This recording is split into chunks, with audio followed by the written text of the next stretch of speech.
A good evening, ladies and gentlemen. It's a beautiful 5th of December, 2023. Coming up this Tuesday, Rant with the Crusty podcast, episode 247. Topics will be shock and schlock at COP28, a reality check brought to us by a beautiful Sultan, more debates in the housing crisis, and pitiful statements from our beloved pint-sized you-know-what, Miss Freeland, in regards to climate change. She thinks farmers want all this extra tax in the name of saving the planet. She is full of it. Listener and viewer discretion is advised because I do like to swear and smoke cigarettes. Be right back after this.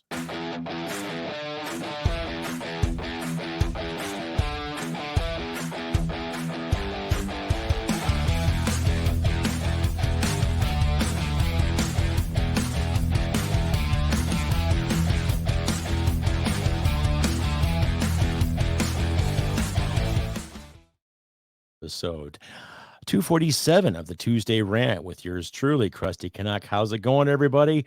I know it's been 24 hours since my last episode. It's just because I had some issues this weekend. I was doing some extra housework, but all is well. Hope you're doing fine.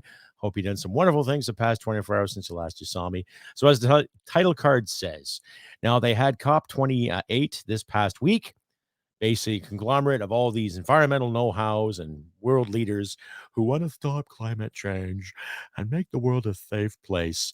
And now when you look at the irony of that whole situation, okay, they all fly to Dubai on the private jets and big jets that cause carbon in the atmosphere, right? And they also fly to a desert. Now, when you look at Dubai in the United Arab Emirates, beautiful city, a fantastic city. Why?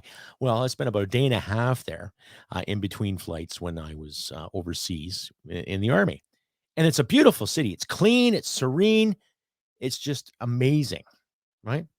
And you got to hand it to the engineers. You have to hand it to the engineers. I put this city together. So they basically built a mecca, like a giant metropolis in the middle of a desert. And here are all these know-hows and blowhards and yahoos who represent you and me to my friends in the States and my friends in Britain and Australia and the like, you know, getting together and having a big summit and deciding what to do with the climate catastrophe. And now it took the Sultan, the president of COP28, I believe his name is Al-Jabbar or Al-Jabbar, I'm not sure. But as far as I know, he is an actual chemical engineer and an economist. So he knows how things work. He knows how the money works. He knows what to do to make money to keep the economy going. He knows what chemicals work to make sure there's good medicines and good stuff out there so we don't get hurt in the environmental catastrophe. And he more or less said that there's no science to back up the use of getting rid of fossil fuels just yet, basically. Now, I'll leave some articles in my description here for you too. And I got a lovely article from one of my favorite pages, the Friends of Science, a Canadian-based page too. And they explain exactly where he stands and what logic is going into these weirdos telling you and me that we should panic and there's a crisis and we have to spend more money on stupid things. Okay. But I'll have to hand it to this individual, this sultan. Now, Dubai has always been an oil-rich country. Up there with Saudi Arabia, Yemen, Iran, Iraq, all these oil reserves, tapped reserves all over the place. A lot of rich people there. And yeah, I can just hear the left cringing right now. Oh my God, he just wants to protect your Emirates oil. That's all he wants to do. Well, probably, but there's a lot of oil to go around in the world. And there's still a heavy, heavy reliance on coal in places like China, India, and parts of the United States. There's even a couple of plants here in Canada that still run on coal as well, right? So I believe in clean air, clean water, clean mountains, clean trees, everything. But I also believe in proper progress where things get done, not just things enforced. Okay. So to all the so-called progressives out there who think you have the answers to the world's dilemmas in the name of climate, guess again. I can't believe I have to remind individuals too that every piece of clothing you own, every item in your home, every item that's built in your home, doesn't matter if it's the windows, window sills, the sealants, the paints, right? Certain connections, your electric wires, what they're wrapped with, to your cell phones, to everything you use, to this toque on my head, eh? It has some acrylic to it, and acrylic is plastic, and plastic is, you guessed it, fossil fuel. That's right.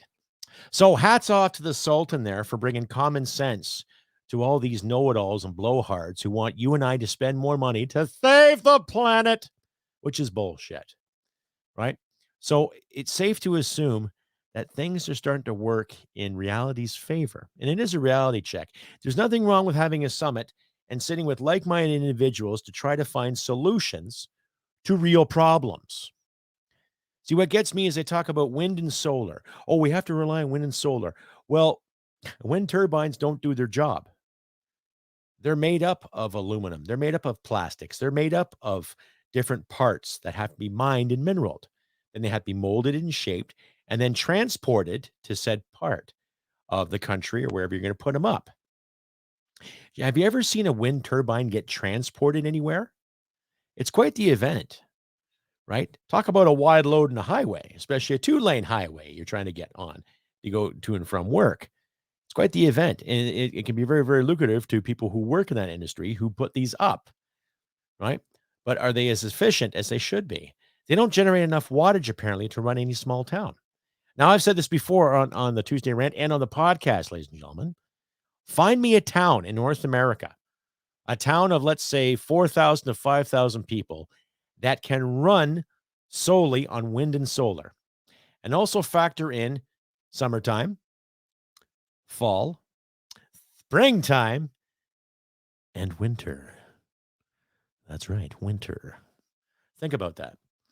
How is that going to benefit mankind when you blatantly lie to people? So in a way, all these turbines that are made and all these solar panels, they're made from materials that have to be mined. Copper, for one. Lithium, another, right? Not to mention whatever materials they got to throw in the mix to keep everything solid. And think about what they use to lubricate these turbines too. You still need fossil fuels, just need the lubricants to get the turbines going. You're not going to use vegetable oil. You're not going to use canola oil. You got to use petrol-based oils, right? It's just, I just find it so amazing that even our environmental minister, Mr. Gilbo, Mr. Criminal, I climbed the CN Tower to save the case, right? And of course, Miss Freeland, pint-sized, you know what? Spewing this garbage about how people want this and people want that, all in the name of saving the world, right? And how come it's Canada's responsibility to save the world? That's what gets me too, is that these individuals constantly keep saying that we have to save the planet by banning plastic bags and straws. But meanwhile, every time you go buy something in a grocery store, you usually find a single-use plastic, which is petroleum-based. And you go to any hospital to save someone's life, a lot of those tools that are used to flush out the poison and add blood are usually, one-shot deals with plastic. But what do I know? But hats off to Mr. Sultan for being reality-based. And I hope to God that our leaders start fucking waking up to it. Stay updated and follow Crusty Canuck on Facebook, Twitter, Gab, Telegram, YouTube, and Podbean. Subscribe today and donate at crustycanuck.ca. And you're back, ladies and gentlemen, with the Tuesday Rant, episode 247 on this fine 5th of December, 2023. I'm your host, Crusty Canuck, and one more time, just to remind you all, too, if you like and hear what you see, you like my content, please click like, subscribe, give me a thumbs up and a big like, and do not forget to click your notification bell, too, if you still have one, to let you know that new content from me is coming your way as well, too. Topics tonight's episode, basically shock at COP28, the reality check, more debates on the housing crisis, and pitiful statements from our beloved, Assistant Prime Minister, Deputy Prime Minister, Ms. Freeland. Anyway, I'm your host, Crusty Canuck, and thank you for sticking around all this time, too. And thank you once again to all the comments I received yesterday for my last video. Give yourselves a round of applause, too. All you guys are awesome as well.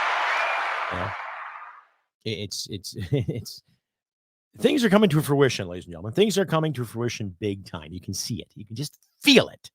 Right? It's almost like a birthday party. You're getting that great present you've always wanted, and it's in that big box, and you're just so excited to open it and see what's inside. And lo and behold, reality's inside, right? Money is not going to save the world. Extra tax dollars aren't going to save us from any kind of catastrophe, ladies and gentlemen. And regardless of what the United Nations like to say, the United Nations haven't done a good job in the name of humanitarian efforts. They did a terrible job during the pandemic. They did a terrible job during wars, during and thereafter, especially now with the Middle East. And now they have the audacity to sit and tell people like you and me, we have to pay more money to save the world, which is bullshit. Okay? Because like I said, think about it. They all fly to Dubai, a desert, a giant city that was made over the past 25, 30 years. Beautiful, lush buildings, lush hotels, lush resorts. Everything that any business person or any tourist could desire is there in Dubai. And yet they run an AC. How does AC run? It runs electricity. How do they generate electricity? Oh my goodness, fossil fuel. Interesting. So he more or less makes the point that there isn't enough science out there to justify getting rid of fossil fuels. Because you would think, well, solar works because it's in a desert. We have yet to perfect a solar panel that can retain enough and harness enough of the sun's energy to generate said electricity on a city or a town or a rural areas level. Okay. I'm an electrician, but it doesn't take much to figure out. You need a lot of power to generate that. And you need something on backup if something happens, i.e. if there's a windstorm or lightning strikes one of those wind turbines. What happens? The turbine falls down, go boom. What do you got to replace it? Oh, we got rid of our coal. We got rid of the fossil fuels.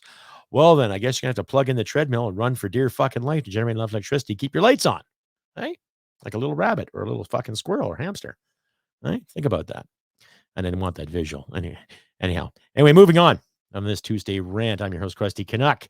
More debates on the housing crisis and pitiful statements from Freeland. So, yes, they're still pondering these ideas about housing. Now, Sean Fraser, the National Housing Minister, of course, he's from Nova Scotia, and he was more than happy to slap and tickle the pickle of our prime minister in regards to giving Atlantic Canadians in his riding a break on home heating oil.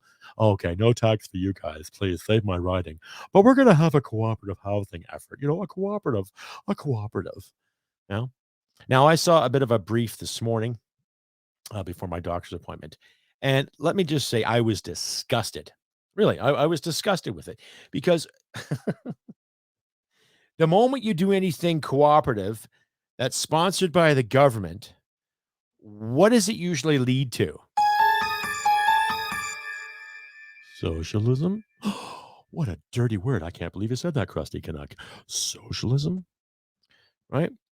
Now, regardless of the need of the people that need homes in this country, you look at all the people that were allowed to buy up certain properties. You look at all the people that were allowed to push forth legislation and bureaucrats alike that stop people from getting into zoning, that stop people from building here, where you keep nickel and diming everyone in regards to what they can put in their property, what they can add to, and how much they can save.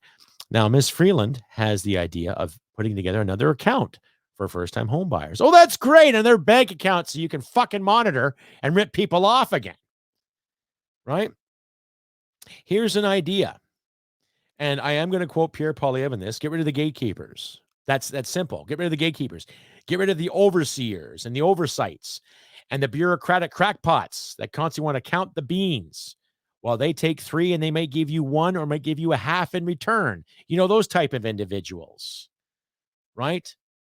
People with little degrees in here, little degrees in there, yet no sense of fucking reality that there's people out here in this country, all colors, all creeds, all genders, all spectrums, working their asses off trying to get something done.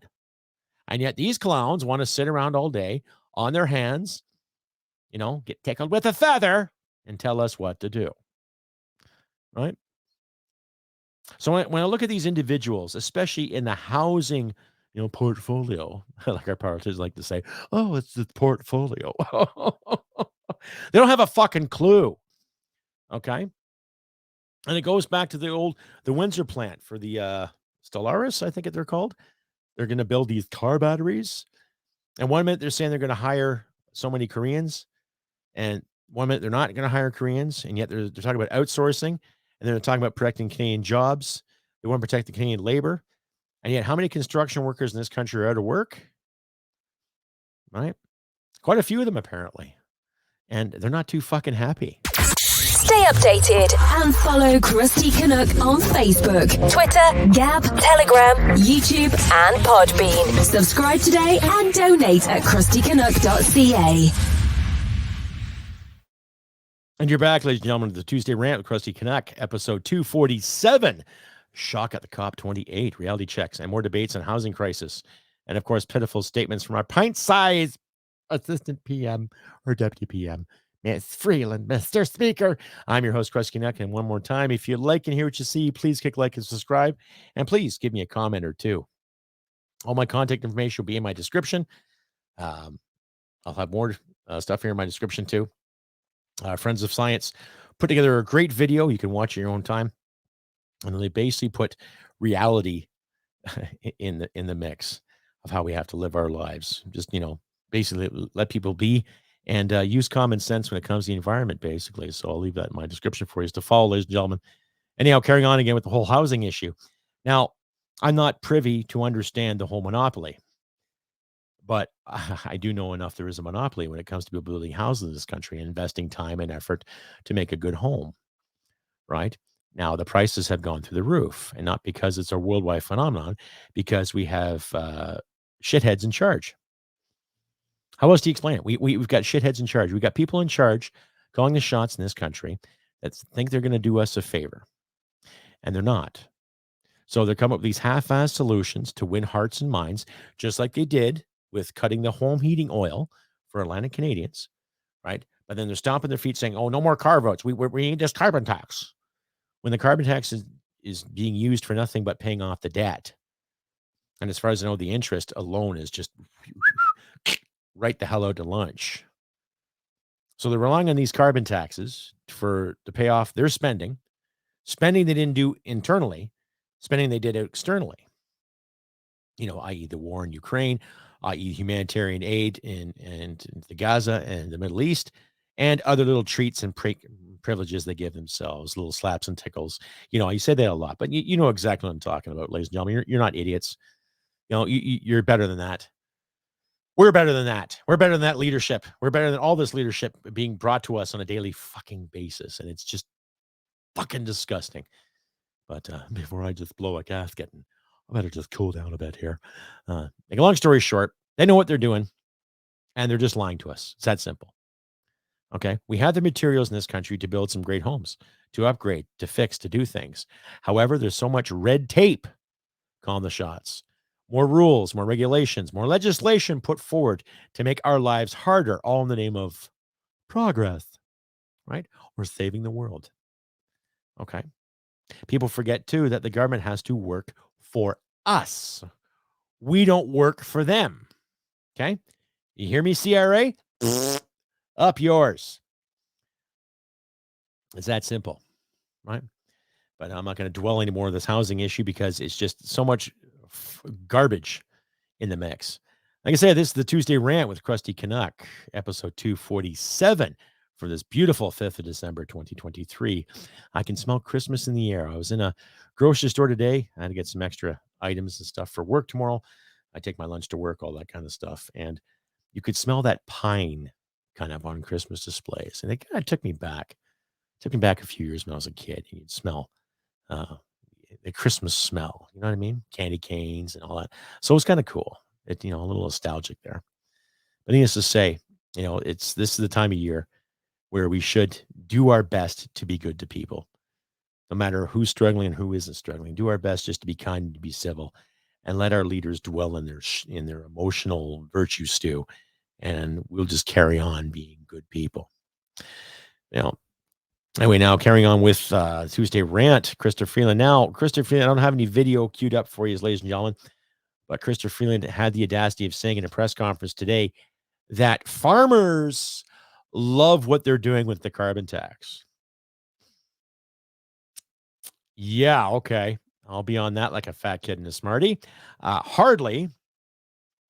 I work for beef people, and they don't like the tax they got to pay on anything. They don't like the fact that they got to pay tax on paying us. They don't like the fact they got to pay taxes on what they pay out. And they don't like the fact they got to pay taxes what they pay themselves, not to mention the extra taxes they have to pay if they need something fixed or something dried. So that story, Miss Freeland, is bullshit, right? It is. It's total bullshit. And again, you prove to the masses that you're really worth absolutely nothing. Exactly. So with that being said, ladies and gentlemen, it's getting more and more difficult as the new year comes to trust anything they have to say. Who in their right mind wants a tax? I mean, really, do you want a tax? You want a tax? Right? Honestly, who in their mind wants extra taxes? Right? The powers that be last year tried to tell me that I made so much money that I should pay this more because it's my part. It's like I said in yesterday's episode, fair share. Fair share to what? Fair share to what? Fair share for whom? Somebody needs a new pair of shoes next time they do a fiscal budget? Somebody in the CRA needs a different pencil holder? Perhaps a better chair? So they can sit and have their Zoom meetings and talk about cappuccinos and their feelings when it's cold outside? No. It's just gouge. And gouge. And gouge. And gouge. And then they can't figure out when it comes to the fiscal report or any kind of fiscal update how much they have to scrape and take from people like you and me. And yet with all the taxes we have paid, I would say in the past 3 years, they're taking $1 billion from our military. Right? An extra $1 billion from our military. And there's reports out there that we may have 3 or 4 days ammo if anything happens. Are they foreshadowing something? Right? And instead of actually looking at the problems at hand, they want to worry about problems with sexual harassment rather than how are you going to harass the enemy if it comes to our shores. They'd rather look at the look of something rather than the foundation of something. Right? So when you watch the news with a fine-tooth comb, or however you want, whatever metaphor you want to use, look at how they treat the people that were willing to die for this country. Right? There's a video on my Facebook page, ladies and gentlemen. I should look at it. It's Justin Trudeau talking about sacrifice and when he was doing his little speech to our troops in Latvia when they were there training. And I was just so pissed when I listened to that video. I didn't cue it up here. My apologies, ladies and gentlemen, but just totally disingenuous, just totally unreal. Right? You would think any prime minister, it doesn't matter which party he or she represents, that they would have a little more respect for the men and women in this country that are willing to die. I was one of those individuals. I spent 20 years doing it. I was willing to die for this nation, and guess what? I still am. But I'm not going to work for those clowns. I'm not going to do it for them. I'll do it for you. I'll do it for my wife. I'll do it for my family, my friends, my neighbors, for this province, for this side of the country, for the whole country. I'll do that again if the enemy comes to our shores or through our skies. Right? But not for them. They haven't earned that respect. They don't respect us. They don't respect the veteran. They don't respect the serving member. And this has been going on since 1968. It's nothing really new, but this has been going on since then. We'll just cut this, cut that, but we'll throw our troops here, throw our troops there. Oh, we'll give them this tank. Oh, we'll give them this machine. Yeah. Trial after trial. Okay, it works. Even though half the time they're just vehicles that are painted green for the sake of making it look military. And they spent all this time and effort, trial and error in the procurement boards that have so many other boards to decide which is good for the Army to drive, which is good for the Navy to sail, and which is good for the Air Force to fly. They just don't care. So with the problems that are going on in the world right now, Middle East, Ukraine, bits and parts of Africa, what's next? We've got a government that doesn't want to promote resources in this country. They want to promote wokeness, and they want to, give themselves good pay, and they want to create more government jobs. Yet what funds those government jobs? It's people like you and me. They don't want to promote security. They want to blame somebody else. They want to blame CSIS. They want to blame members of the RCMP or a few senior officials of our military that question their status quo. Right? And then they want to come to people like me and knock on my door saying, why you saying such terrible things, you? Because I fucking can and I fucking will. Just like you can and you should fucking do it too. Right? When I was sitting in the doctor's office today, I was having a conversation with a receptionist, and she was very, very vocal about progress and what have you.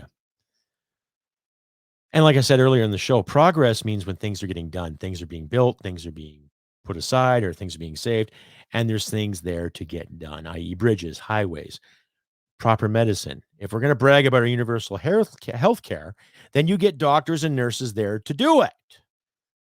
Call back the ones you fired. Call back the ones you let go and you humiliated and chastised and fined, or hire new ones. There's lots of new Canadians that have come to Canada and they have medical degrees. Hire them. Get the ball going again. But yet such a simple thing becomes such a fucking chore for these individuals because of monopolies when it comes to who works here, who doesn't work there, who's registered, who's not registered. Right? It's the same thing as monopolies with land. Who gets to build? Who doesn't get to build? It's all slap and tickling for your pickling. Oh, we're tired of it. So let's hope next year that they do call an election for the spring and we might get some change. There are people that speculate that Mr. Poilievre won't do as much as he says, and there's some that say he will. But then I might run again. I don't know. We'll see. I might not run again. I don't know. There's a lot of things I'm working on the creative side that are getting some treadway as we speak. So who knows? Anyhow, ladies and gentlemen, I have been Crusty Canuck on this beautiful 5th of December, 2023. I wish nothing but good things for you all out there. I wish you can get what you want this year for Christmas. I know there's a lot of people making wishes to get ahead. The best I could say is have faith. Have faith in yourself, in your family and friends. And if you're religious, have faith in whatever God you preach to. Yeah. We will get through this hump and we will start seeing more and more of the reality coming through the cracks. Because I personally think a lot of these individuals are failing. All these individuals that represent the greater good have no fucking idea what is good, let alone what is good for the greater good. Say that 3 times really fast. You know, but all I can say is that we shall persevere, do what we can to save our pennies, to put things away, and let us celebrate each other to the best of our abilities, ladies and gentlemen. That is all. You know, that's all we can ask. You know, I'm not going to sit and do the kumbaya and sit by the fire and play my guitar and hope for the best, but I just will say, do what we can. 'Tis the Christmas season, so give what you can, do what you can to help each other in these trying times. You know, and we shall persevere. I will be around next Tuesday, of course, for another Tuesday rant. And then that following Saturday, I will have an episode up too. Once again, ladies and gentlemen, I wish nothing but good things for you all. Have a good week. Be safe. Wear your extra toques. It's going to be colder in my area there too. So to my fans in this area, bundle up. And to my friends in Ontario and in the greater parts of the country, you know, make sure you got your shovels ready and bundle up too. And like I always say, ladies and gentlemen, humanity and merit wins the day. Take care, and I'll see you all next Tuesday. Bye for now. Hit it, sweetheart. Because I am hard, you will not like me. Oh, yes, sir. There is no racial bigotry here. Here you are all equally worthless. This has been another episode of the Crusty Canuck podcast. Stay sane and thank you for listening. From Western Canada, this is the Crusty Canuck podcast. Well, smack my ass and call me Judy.